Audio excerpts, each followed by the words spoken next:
Yep. There we go. Thank you, sir. Yeah, happy to help. All right, so wanted to welcome everyone to the January 22nd MLAC meeting. As always, I'll start out with an affirmation. We would like to thank everyone for their time, effort, and participation in our work before us today. We want to recognize that it is very difficult and important work, and that we appreciate and value the perspectives and professionalism that everyone brings here today. Thank you. So starting out with roll call. Okay, Sarah Merrick.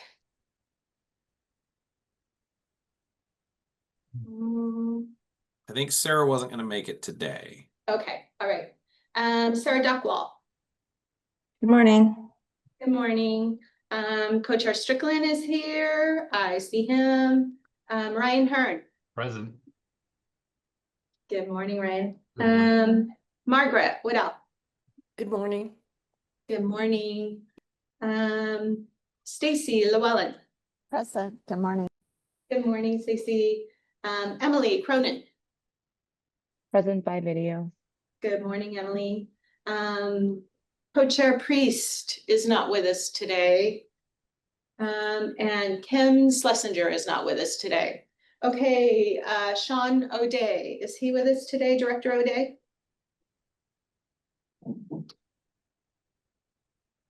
I do not see him. Yeah, I know he's planning on attending, so maybe he's just. Okay, all right, no worries. Okay, Co-Chair, we have a quorum. Sounds great. So I know we have a lot before us and a short meeting to do it. So we're going to start off with public comment. I know that there's 3 individuals that have signed up. We'll limit the initial public comment to 2 minutes per person. I will keep time on that. I have a timer here. So if you could introduce yourself and then say what you'd like, I will cut you off at 2 minutes. We do welcome folks to submit any additional written testimony. We do read through all of that, and then there'll be additional opportunity at future meetings for public comment as well. So starting that off, I see Dan Beeson as the first individual. And I think you're muted, so. Good morning. Good morning, committee. I'm Dr. Dan Beeson, 52 years in practice. I'm a graduate of the University of Western States. When I graduated as a physician, we were fully trained in diagnosing, using x-ray, obstetrics, minor surgery. We graduated as natural physicians without the use of drugs. In my history, I obtained a diplomate in internal diagnosis, and we used full diagnostic kits to make good diagnoses in our practice. I'm here today to oppose the LS 241 section 49 on page 64 that gives PAs and nurse practitioners attending physician status. Physicians, assistants, and nurse practitioners do not receive physician level training and do not have physician level clinical skills. I can tell you how I know that about nurse practitioners. For the last 7 years, I've been a integrated medical clinic using nurse practitioners to work together with us, applying some of the skills we need to treat neuromusculoskeletal conditions. We've had to fully train every nurse practitioner when they arrive in the diagnostic and treatment of neuromusculoskeletal arena. They do not have those skills when they get here. They're good diagnosticians. They pick up on the underlying disease processes, and they're very conservative, and I appreciate their skills, but we've had to fully train them. And so again, I oppose them being full physician status at this time.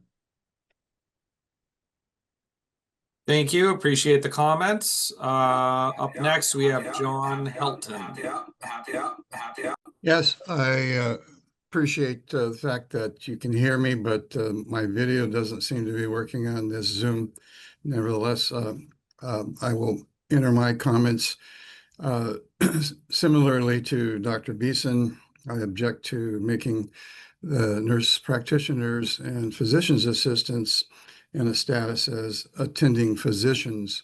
My background briefly and concisely, I graduated from Yale University in 1972 and the Western States Chiropractic College, which is now the University of Western States, in 1980. I've been in practice for 45 years.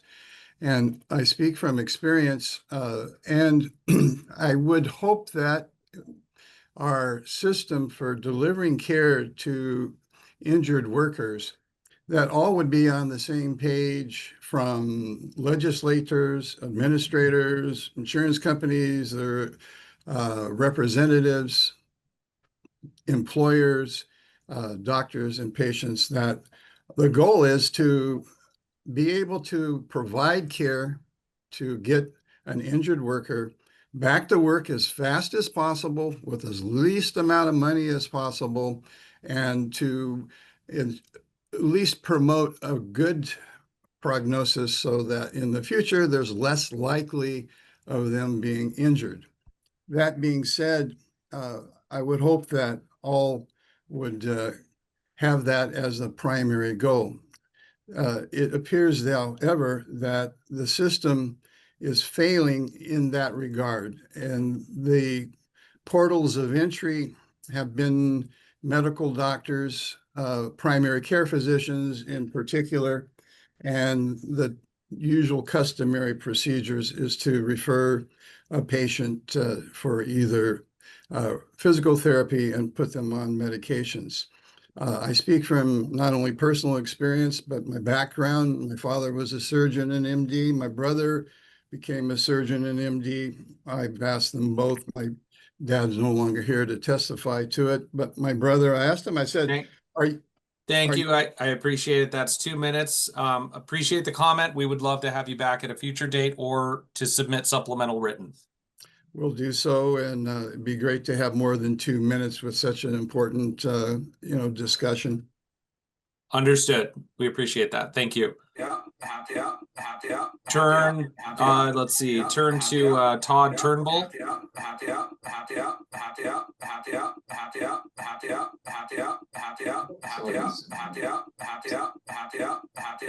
You seem to be having a bit of an audio loop. If you want to take yourself on mute and then off mute. Is it him? It's him, Scott. Yeah. For some reason, his audio isn't working. Dr. Turnbull, apologies. We're having an audio issue. We just hear a loop.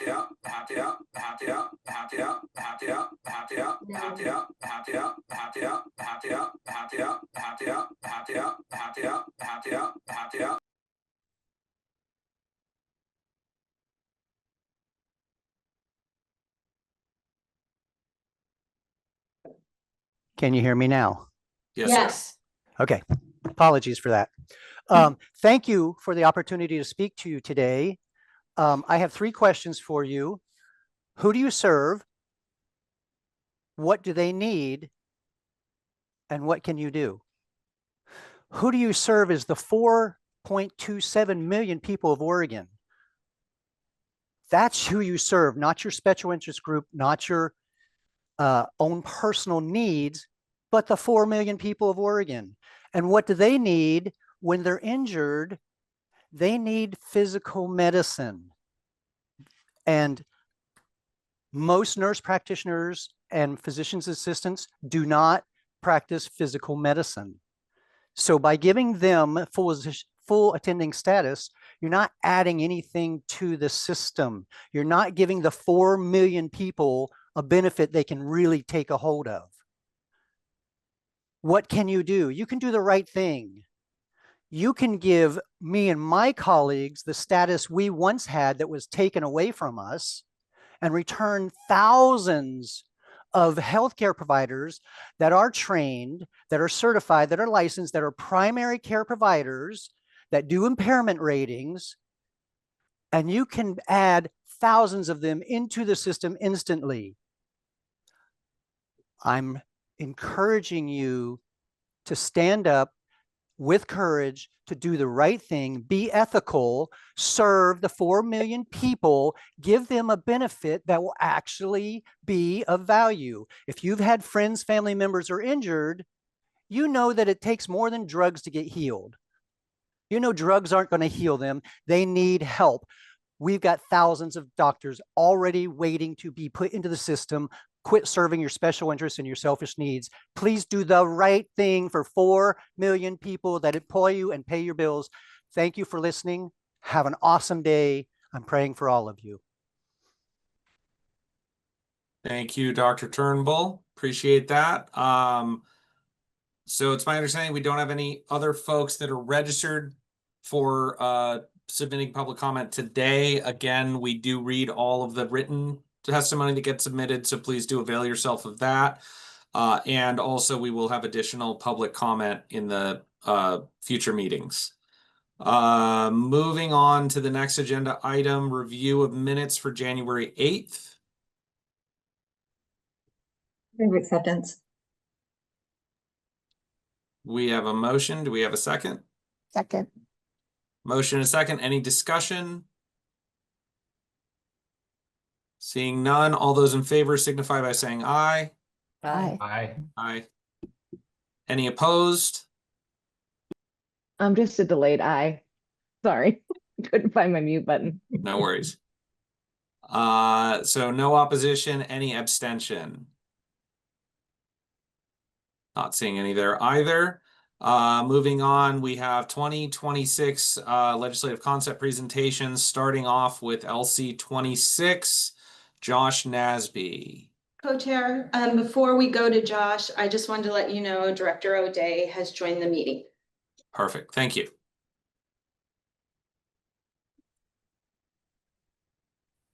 Good morning, co-chairs, members of the committee. My name is Josh Nasby and I'm with the Bureau of Labor and Industries.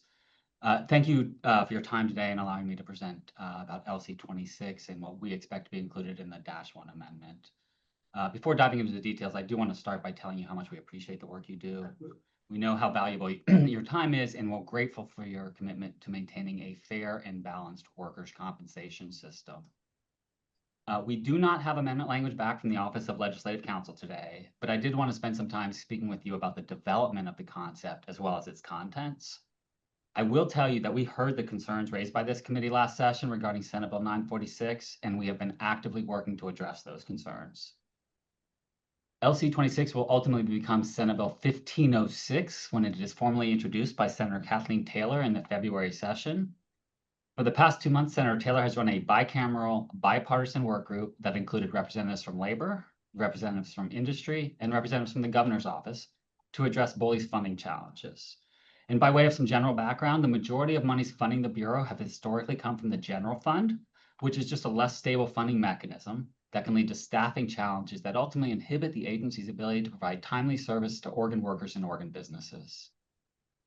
As you may recall from last session, Senate Bill 946 was tabled, and the decision was made to allocate just under $15 million from the Worker Benefit Fund to support BOLI's funding needs through the 27-29 biennium. Senator Taylor then formed the work group to determine what comes next to look beyond 2029 when the temporary funding expires. And the work group looked at a number of different policy proposals to fund the Bureau. The list of options considered was provided to the Senate Labor and Business Committee last week, and it's available on the legislative website. Ultimately, a proposal to support the Bureau's work through an assessment garnered agreement from stakeholders, in part because it ensures that those who use the Bureau are paying into it.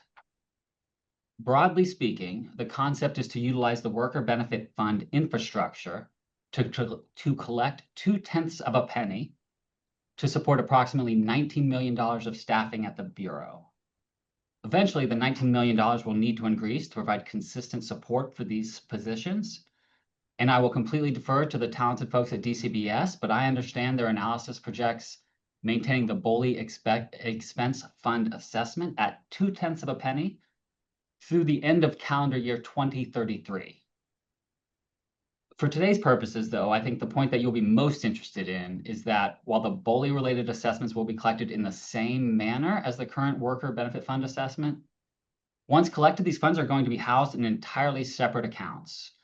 And that's going to insulate these two funds from one another. So just to be crystal clear, the proposal does not sweep any money from the WBF. The proposal does not change the amount of money flowing into the existing WBF. The WBF will continue to maintain 12 months of projected expenditures in the fund. The programs and policies supported by the WBF will not change, and neither MLAC's role nor DCBS's role vis-a-vis the WBF will change at all. The corollary to all of this is that the BOLI expense fund has to fly with its own wings too. Should there be, for any reason, insufficient revenues coming in to support BOLI's staffing targets, the monies in the WBF and the programs they support will be wholly unaffected. In this hypothetical scenario where there are less revenues collected than expected, BOLI will absorb the loss of revenue that is attributable to our portion of the assessment. All of this to say that the goal with Senate Bill 1506 is to not impact the monies in the Worker Benefit Fund in any way. And instead, the proposal is to utilize the existing infrastructure, and by that I mean the collection and distribution mechanisms, to collect an equally divided assessment from both labor and industry to better fund the Bureau of Labor and Industries. Co-chairs and members of the committee, thank you very much for your time today. I'm happy to answer any questions you may have. Thank you for the presentation. So it's my understanding that there's no vote expected today. Just I'll ask everybody that when they. My expectation is that we'll be back next week. I'm optimistic we'll have amendment language, but I don't know that we necessarily will. Perfect. Thank you. Any other questions from folks? I see Sarah. Thank you, Co-Chair Strickland. I appreciate the further development of this, concept. Can you help me understand where you came up with the 19 million? And what I read is it's anticipated to increase over time. What are the parameters around that? Sure. So thank you for the question. So the 19 million is sort of made up of two parts, right? There's the continuation of the temporary funded that came out of the Worker Benefit Fund last session and is intended to last for 4 years. So we continue that. And in the course of the conversation, the work group took a look at what BOLI needs to do the work it's been tasked to do. So for example, they had Washington Labor and Industries present to the work group about their sort of staffing levels. And so there's two parts to the proposal. It's maintained the temporary positions for the last 4 years. And then eventually the fund will grow enough to pay for these additional positions that the work group determined BOLI needed to do the work it's tasked with doing.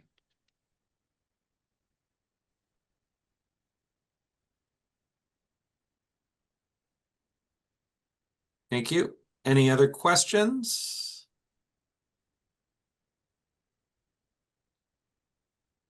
Stacy? Yeah, just curious why using the Worker Benefit Fund program rather than a separate program. Understanding that you plan on having two different buckets, but it seems keeping the traditional Worker Benefit Fund has meant that the benefits were allocated a certain way, and this seems like it would be two separate things. So wondering why running them the same. So I think in part the work group was interested in efficiency, right? There's an existing collection and distribution mechanism, and so it's cost effective to utilize that.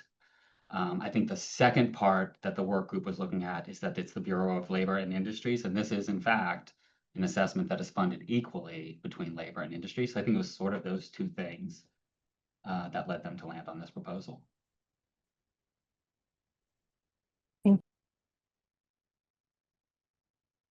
Sarah? Thank you very much, Co-Chair Strickland. As hopefully we all know, the governor just released a prosperity roadmap. Can you speak to how this is in alignment with that? I can speak to how this will fund the operations of the Bureau of Labor and Industries to do the work we're tasked with doing. I don't have a position on the governor's work group. This would increase the tax, is that correct? The initial proposal, I think the math that DCBS has done results in an additional 1/10 of a penny assessment on both the labor and the industry side. Thank you. Any other questions? Again, I would encourage any committee members, feel free to reach out Mr. Nasby, it's my understanding that you're kind of the point of contact at BOLI for this. Always happy to chat. Yeah, so I think any other follow-up questions and information would be great. I know that we're in short session. We have short meetings, even if they are weekly. So any of that we can get to Mr. Nasby to be able to present, additional follow-up information as needed is always encouraged. I want to thank Mr. Nasby for the presentation. At first glance to me, again, not having the language, it seems like there's been an asserted effort here to follow the recommendations of the subcommittee with a lot of work there to ensure that all the concerns that have been expressed previously about lack of sort of interfering with additional programs and funds and having, I believe you said, that the fund would fly on its own wings and that BOLI would then absorb any of the deficiencies there. I think that that's a good approach, at least again at first glance. So really appreciate the presentation and the thought that went into this. Unless there are any other questions, happy to move on to the next presentation. Thank you very much for your time, everyone. Thank you. Up next, LC 178, Odalise Aguilar with AFSCME. Hello, again, good morning still. Odalise Aguilar, thank you, co-chair. I am actually gonna invite say for Evo, I don't know who's presenting Elaine last time. I apologize, I couldn't be in attendance, but it sounds like there were a couple of questions that came from folks on the advisory committee, and then a couple of other things came up with stakeholders, and between then and now we have been working with Kirsten, I think she's also on, to address those concerns. And the LC red line that was proposed is also posted on the website as well. But I'm going to pass it over to Safe to go over and give us an overview of their proposed changes. Yeah, thank you, Odalise. Good morning, committee. For the record, Evo Trummer, Government Relations Director for SAFE, here to speak on behalf of SAFE today, joined by Elaine Schooler, who will walk us through the red lines. I just want to start out with, one, we took a stab at answering some of the questions raised by the WCD memo on the original LC as drafted, to kind of come up with solutions there, and a couple of other things that we wanted to kind of flag here. I do want to remind the committee and all the stakeholders, SAFE is neutral on the bill. With the changes, should they be incorporated, that we are suggesting, we will continue to be neutral. But we have an eye on to making sure we can implement as the insurer any changes made to average weekly wage or total disability. Elaine, if I can turn it over to you maybe for the LC. Sure. Good morning, co-chair, members of the committee. Elaine Schooler, Assistant General Counsel for SAFE Corporation. We did see posted to MLAC's meeting for today some proposed changes to the initial draft. Those were changes suggested by SAFE Corporation, and as Evo noted, were meant to address the concerns raised by the Workers' Compensation Division regarding the initial draft language for LC 178. Some of the issues that were raised and that we tried to address discuss the calculation of the time loss rate and whether that would be subject to an annual adjustment when the state average weekly wage is recalculated by the Workers' Compensation Division and goes into effect on July 1st. There's a corollary issue with the cost of living adjustment that will happen to a worker's time loss rate on an annual basis. It's SAFE's understanding from participating in the subcommittee on average weekly wage that we were discussing the time loss rate calculation when the claim initially comes in, excuse me, and those benefits are being determined. To clarify when that rate is calculated and that it is static, was to add language utilizing the worker's wage on the date of injury, that was in effect on the date of injury, so that it would not be subject to a recalculation on an annual basis. We do have significant concerns that if an insurer were required to recalculate that wage purely based off of adjustments to the state average weekly wage, that would increase litigation on all claims and a recurring disputes over the accuracy of that time loss rate. Our intent is to preserve the current system where the time loss rate is calculated, and then adjustments are made based off of the cost of living adjustment on an annual basis. The proposed changes would create that static calculation and then also preserve a worker's entitlement to the cost of living adjustment when appropriate, which is the current system that we have today. We also added some clarification regarding the implementation language.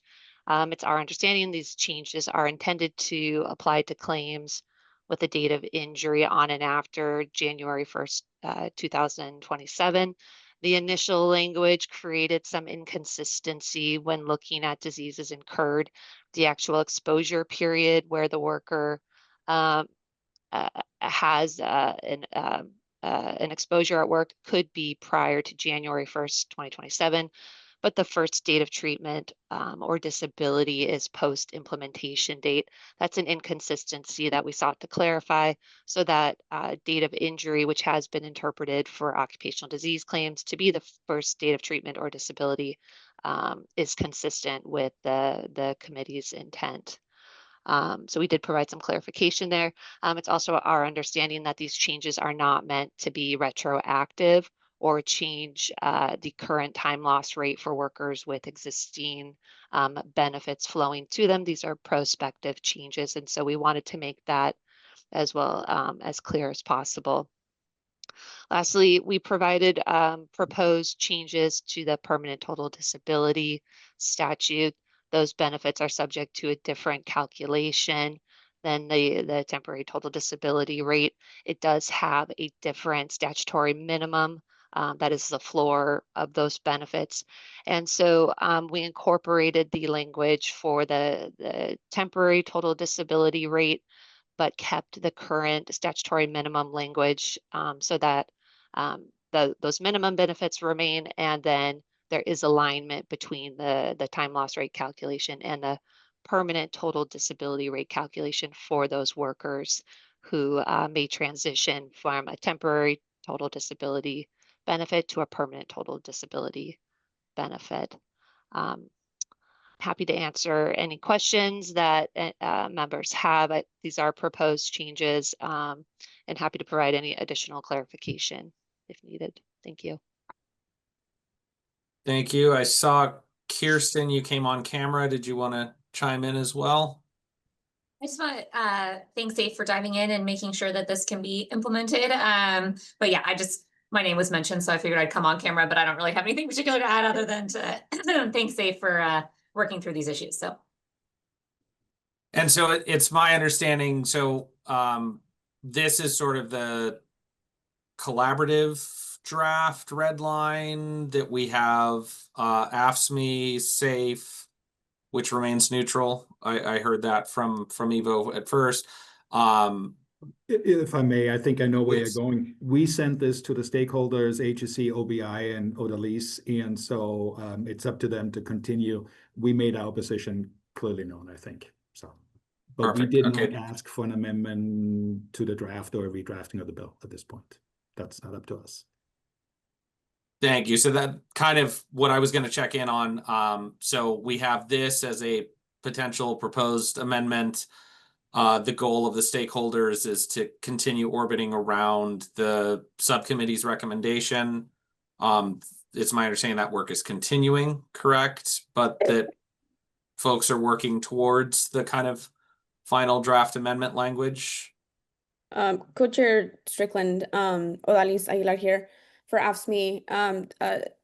SAFE shared this red line a couple of days ago, and we were able to vet it with other labor partners and stakeholders. And I don't want to speak for Kirsten, but at least on our end, and it's my understanding that this is our kind of final amendment request to the drafter. And we're okay with the changes proposed by SAFE and accept those. And I thank you. That's kind of what I was getting at. Kirsten, you brought yourself off mute, I see, and then I see a hand from Giovanna and Alex after that. Kirsten Adams with AGC. Yeah, we are good with the language. For us, making sure that SAFE is able to implement it was really important. So we are good with the red line and the language that goes along with that. So. Thank you. Giovanna? Yes, thank you so much. Giovanna Patrick, claimants attorney for OTLA here. We appreciate everything that's been said. We've been included in this process and looking at the drafts, and we appreciate that all the details have been worked out to the best of their ability. You know, we had some suggestions, and of course, everything is a compromise, but we're really happy with the form of the bill and that everyone's been working to move this forward, and we look forward to helping with the next steps. Thank you. Thank you. And Alex? Hey, for the record, Alex Blosser, Chief of Staff for State Senator Kathleen Taylor. I just wanted to clarify that we have changed the relating to clause. I know that was something that SAFE did in their red lines, but that has already been done. So there should be no problems with any sort of amendment because, you know, obviously the relating to clause can't be changed after the bill has been filed. Yeah, thank you, Alex. We saw that. I think the version we used was the old version still, but yes. Yeah, that's my error. I sent over the last LC you used, the last LC that was publicly posted already had it. So that's, yes. So thank you for that. Mr. Co-Chair, unless there are other stakeholders, can I just say, and sort of maybe wrapping it up, we had our actuarial team rerun our impact numbers with all the changes that we are proposing here. The impact remains at an estimated 2.9%. This comes with all the caveats. 2.9% is our very best estimate, but it is an estimate. It is based on 2026 filed filings, and it is really a look back at historic performance, you know, frequency, severity, costs of claims, etc. Predicting the future is a little harder to do, so this is our very best estimate, but it is an estimate only. But it remains at 2.9%. Thank you. Thank you. Appreciate that. Sarah Duckwall? Thank you, Co-Chair Strickland. Just to wrap it up as well, and circling WCD back in, have they been able to look at this language and has it addressed their concerns in the bill analysis that they put forth on the 7th? I don't know if who can. Yeah, I can. Thank you. Yeah, good morning. Matt West, Administrator of the Workers' Compensation Division. So, yeah, the proposed language addresses the, questions that we raised in the bill analysis. And then once we have final language, as we know, like proposed red line language doesn't always come back exactly as written. So once we have the final language, we'll do another bill analysis. And if there are any questions, we would ask them at that time. Thank you very much. Appreciate it. So sounds like all of the stakeholders that were involved in the subcommittee are still involved, that we're still moving towards a direction, have potentially language that we're all orbiting around happily, and are making progress on this. Just need to wait back on language from LC, but potentially there's kind of unified stakeholder agreement on this draft language. And 1 second, Evo, I see. Again, with SAFE being neutral, I remember that clearly stated. And that all of that is in the spirit of the recommendations of the subcommittee and the work done there, and just finding a way to enshrine that in statute. Without the need for every single person to say yes. Can we get some general thumbs up and head nodding if I'm appropriate? Okay, looks like I'm within the ballpark. Evo, please. Yeah, sorry, Mr. Co-Chair, just to clarify one last time, Alex, for Alex Blosser, the language will come in an amendment, not a redrafted bill. Is that correct? Hi, yes. The only thing that we were able to change was the relating to clause. So this will be a full amendment. Thank you. Yeah, and that's kind of that's the delay that we're experiencing, is because the bills won't come out until the weekend, probably the weekend before session. Because this is an amendment, we won't get the final language, like the final actual language, until probably the 5th, or by the 5th MLAC meeting. I see Odalise has a hand. I just wanted to say, share gratitude to Alex, and I don't think the senator is online, but gratitude to Senator Kathleen Taylor for her commitment and really making us work together. And this is why we are where we are, and just really appreciate her time and her commitment to labor and making sure that there is a balanced approach. Thank you.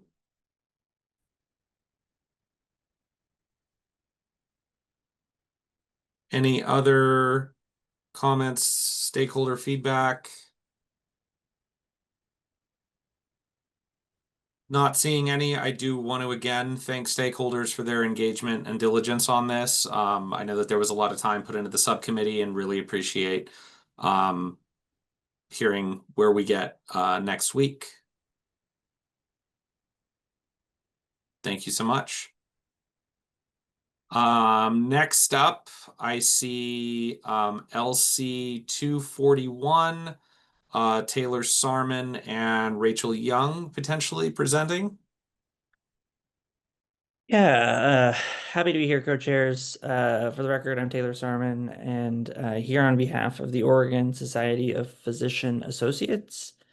Happy to walk you through a little bit of what's in LC 241 and what will become House Bill 4040, Chair Nose's omnibus bill in the House. I plan to just walk a little bit through what's in the bill and let Rachel talk about, kind of the real life impacts that she's seen in working with patients and workers in Oregon. So as folks are probably aware, Oregon has over 3,000 licensed physician associates practicing in the state, and the concept that we are bringing before you and to the legislature really is an attempt to help remove some arbitrary barriers for these providers, including nurse practitioners, to see and treat Oregon workers. So just for kind of a ground setting, right now, PA in Oregon is already able to serve as the provider primarily responsible for treatment of patients for up to 180 days. They're able to provide compensable medical services again for the 180 days and able to authorize payment of temporary disability and release the patient back to work, assuming all that can happen within the first 180 days. I will note that 180 days timeline is a jump that this committee and the legislature approved several years ago, jumping from a 60-day timeline to a 180-day timeline, just recognizing that, we wanted to be able to allow these providers to see patients for longer amounts of time to help reduce delays in care and help reduce costs. House Bill 4040 or LC 241 before you, it'll remove that 180-day time limit for those privileges that I just described, really ensuring that a PA and a nurse practitioner isn't arbitrarily required to refer a patient or worker out when they have the skills and qualifications through their education and experience to see that claim all the way through to the finality. We'll also allow PAs and nurse practitioners to establish impairment findings and then provide compensable medical services for the aggravation of injury or illness. So it's what we think some really simple changes to the system to help expand access to care, particularly in rural and underserved communities where Rachel works and sees workers and patients. I'll pause there and turn it over to Rachel to talk a little bit about her experience and some of the workers and patients she's seen, if that's okay with the co-chairs. Of course. Thank you. Good morning. Can you hear me? Yes. Very good. Good morning, Co-Chair Strickland and members of the committee. I wish to thank you for taking the time just to hear my comments this morning. My name is Rachel Young. I've recently married. I was married for 20 years. My most known clinical name is Rachel Stopler. I'm a physician associate. I've been practicing medicine in Oregon for the last 16 years. My background extends in medicine for 33 years. I'm a sexual assault examiner. I'm a federally certified tactical medic. I'm a reserve police officer. I'm also one of the very limited number of clinicians in the state of Oregon known as an ACOM provider, which is the American College of Environmental and Occupational Medicine. I'm currently practicing emergency medicine in the far corner of Oregon down in Curry County, previously working for Peace Health in Lane County. I also continue to have an unhoused medical clinic in Coos County called Project DKD. Prior to switching completely to emergency medicine, I was a primary care provider in Coos County, as well as a part-time hospitalist practicing internal medicine Also created pain management for the entire Southern Oregon coast, including harms reduction. I helped write the 2016 CDC pain management guidelines. Practicing upwards of about 3,000 patients in my internal medicine practice. PAs are collaborative in the state of Oregon. A lot of my patient practice, about a quarter of it, was workman's compensation. I've also worked for the Oregon State Police for the past 5 years as their occupational injury clinician. As you're all aware, this bill allows for extension of physician associates to be approved for complete attending status. It's been a gradual transition, as Taylor mentioned earlier. PAs can certainly attend for 180 days. But what this does is we have so many workman's compensation claims that extend past the 180 day. And so as it stands now, a physician associate will have to transfer that patient to another attending physician, whether that's an MD, a DO. And what that does is it increases time waiting on a new attending. Most attendings are going to be booked out anywhere from 3 to 6 months due to patient volume and lack of primary care. It increases cost to the industry because the patient is out, the patient isn't working. Also, it's decreasing the amount of providers and primary care able to do workman's comp. I was the 12th provider to leave the clinic in 3 years. It decreases continuity of care. And so what that does is it increases emergency room visits and urgent care visits. So I'm seeing in my urgent care, my emergency medicine practice, about 3 to 4 workman's compensation patients per shift because they don't have access to an attending provider. And of course, emergency medicine bills are going to be a lot higher than that in the outpatient setting, and it increases our wait time in the emergency rooms. PAs are trained in the medical model under the MD-DO model. I was actually trained under a DO. I can do osteopathic manipulation as well. We refer to all specialties, including chiropractic care. Specialty, I think everybody in medicine has a role to play. It's a multimodal. And so I think that being able to have the opportunity, whether it's neurosurgery or it's physical therapy, referring to those appropriate specialties are an important part of what we do. We're trained to perform surgeries. We have admitting and discharging privileges in the hospital sector. Sitting on medical executive committees and important voting status, PAs can prescribe medications in addition to order laboratory studies and radiology orders. PAs can also be an ambulance-based clinician, as well as we can provide life-saving vaccines. We've got a broad scope of practice. Being able to approve this bill increases patient access and improves continuity of care, decreased costs and time loss, and ultimately the goal is getting the patient back to work in a timely fashion while continuing to provide the highest level of evidence-based care which PAs provide in the state of Oregon. I'm glad to answer any questions about my background or my comments today to the committee. Thank you. Do we have any member questions?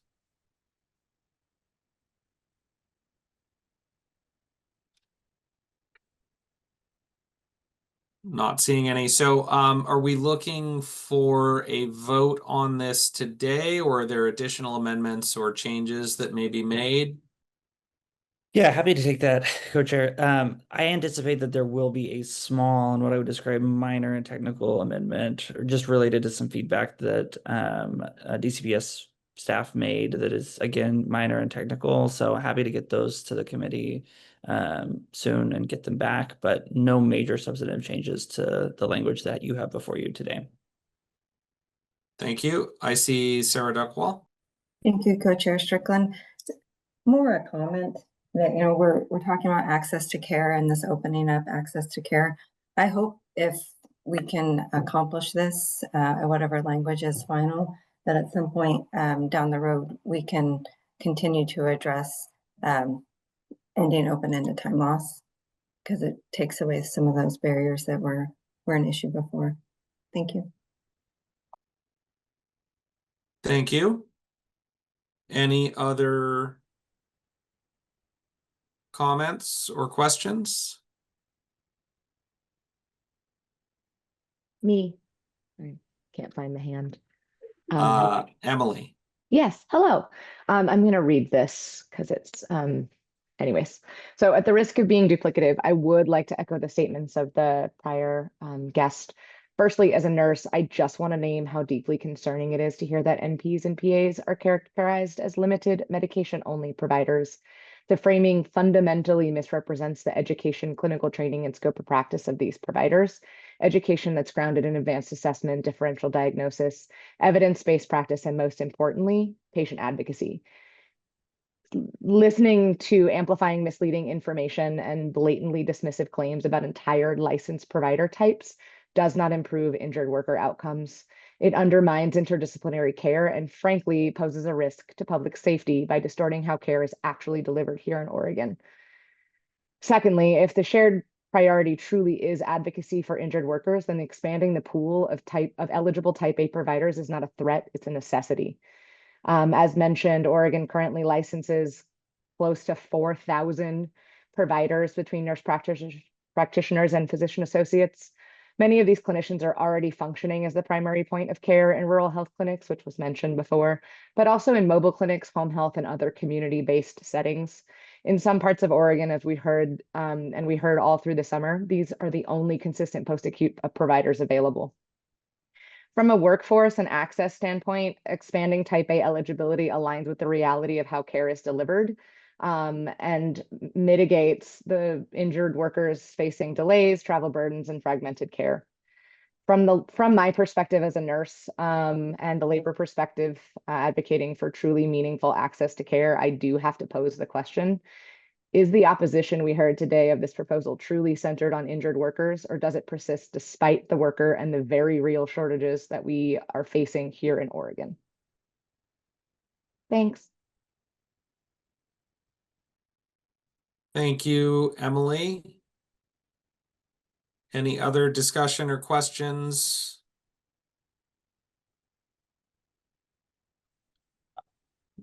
Chair Strickland, I'll just offer to available for questions or comments offline too. So I'll drop my contact information in the chat for you in the committee. Thank you. I guess I would call a brief caucus. Just a second, I'm not ready for a caucus. Give me a minute. Sorry, I just thought about, Thanks. forgot to ask if we had the rooms ready, so. Give me a minute. We need some music while Terry gets it ready. Nobody sing. No, don't sing that. No, nobody wants. Why would you turn down Administrator West's offer to sing? Come on. I've heard him sing. Okay. Chair Strickland, while we're waiting, can you ask us or tell us what you'd like us to address in caucus? I think just discussion on this, Elsie, thoughts, just give us a moment to kind of think and process. It didn't seem like there was a ton of member discussion on it, so I just wanted to provide an opportunity for folks to do that. Thank you. Briefly. We're not looking for a vote though, correct? I don't know, if there is no further discussion and folks would be ready, I think I'd be open to a motion for that, but mostly just to have the discussion. Okay, great. Thank you. But I do see Margaret's hand.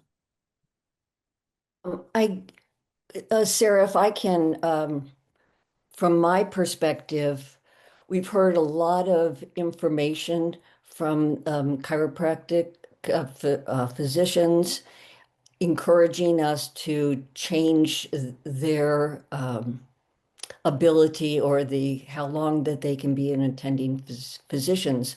And I don't think that I have heard positions from management or actually from labor in terms as a group or from industry, what their position is on that question. So I was hoping that at some point in time, we've had so much information regarding skills and training and studies about outcomes and costs, that you would be able to, encourage a response to those. That we as a group, not just management, but particularly I'm interested in managements. That sounds like a perfect topic for caucus discussion, Margaret. Thank you. Sorry, it's taking me a minute. Things are not lining up like I want them to.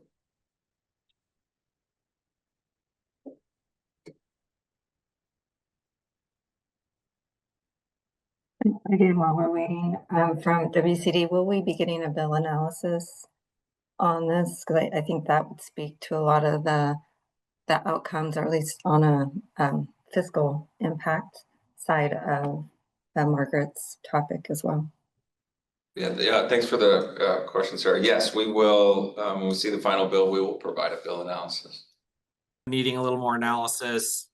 Oh, Oh, there we sorry. go. Now recording. Start Okay. over. Okay. Welcome back, everyone. Wanted to just kind of check in after some preliminary discussion. I know some folks are interested in having bill analysis, having some additional time to review things, receive additional testimony, and kind of process through this. I know Margaret asked a question as well. So we're running up against the time here. I think we're really looking forward to additional stakeholder engagement, some additional information, and potentially bill analysis and more info for next meeting on the 28th. Got it. 29th. 29th, apologies. Yes, and our agenda will be very similar to the agenda this week. I think the three LC bills will be on the agenda next week. And we will try to get the bill analysis if we have the bill language. We were just discussing that in the room, so, okay? Perfect. All right, well, thank you so much. We'll be well practiced for next time. And can I'll run have the through it. rooms ready for you this time. I apologize. Yep, no worries, and can run through it. Upcoming meetings, we have February 5th, March 5th, April 2nd for the regular meetings, the legislative meetings, January 29th, February 12th, February 19th, February 26th, all virtual. I want to thank everybody again. Apologies for running over on time, and look forward to seeing you next week. Thank you. Bye. Thank you. Thank you. Thanks.